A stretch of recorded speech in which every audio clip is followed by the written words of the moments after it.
చాలా కాలం క్రితం దట్టమైన అడవిగుండా ఆచార్య చాణక్యుడు తన శిష్యులతో కలిసి ప్రయాణిస్తున్నారు. సూర్యుడు ప్రకాశవంతంగా వెలుగుతున్నాడు, పక్షులు కిలకిలరావాలు చేస్తున్నాయి. చాణక్యుడు గంభీరంగా నడుస్తుండగా ఆయన వెనుక శిష్యులు ఎంతో వినయంగా నడుస్తున్నారు. అడవిలో ప్రకృతి అందాలు వారిని ఆకట్టుకుంటున్నాయి. నడిచి నడిచి అందరూ అలసిపోయారు. ఒక పెద్ద మర్రిచెట్టు నీడను చూసి చాణక్యుడు అక్కడ కొద్దిసేపు విశ్రాంతి తీసుకోవాలని నిర్ణయించుకున్నారు.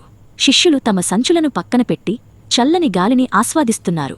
సోమదేవ, విశాఖ అని ఇద్దరు శిష్యులు ఒకరితో ఒకరు మాట్లాడుకుంటూ కూర్చున్నారు. విశ్రాంతి తీసుకుంటున్న సమయంలో చాణక్యుడి దృష్టి నేలమీద ఉన్న ఒక చిన్న జీవిపై పడింది. ఆయన చాలా నిశితంగా దాన్ని గమనించసాగారు. ఆయన కళ్లలో ఒక రకమైన ఆసక్తి కనిపిస్తోంది. అది చూసిన శిష్యులకు ఆచార్యులవారు ఏం చూస్తున్నారో అని కుతూహలం కలిగింది. అక్కడ ఒక చిన్న చీమ ఉంది. అది తన నోటితో ఒక బియ్యపు గింజను పట్టుకోవడానికి ప్రయత్నిస్తోంది. ఆ గింజ ఆ చీమ కంటే పరిమాణంలో చాలా పెద్దది. చీమ తన శక్తిని అంతా ఉపయోగించి ఆ గింజను పైకి లేపడానికి ప్రయత్నిస్తోంది. కాని గింజ బరువుకు అది కిందకు పడిపోతోంది. చీమ ఆ గింజను మోస్తూ ఒక చిన్న గట్టు ఎక్కాలని చూస్తోంది. సగం దూరం వెళ్లగానే గింజ జారి కింద పడిపోయింది.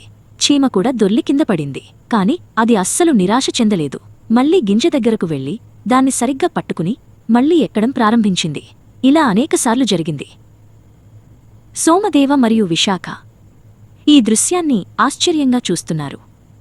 ఆచార్య, అంత చిన్న ప్రాణి అంత పెద్ద గింజను ఎలా మోయగలదు? అది పదే పదే విఫలమవుతోంది కదా, ఇక దాన్ని వదిలేయవచ్చు కదా అని విశాఖ అడిగాడు. చాణక్యుడు చిరునవ్వు నవ్వి, తొందరపడకు, ఇంకాసేపు గమనించు అన్నారు.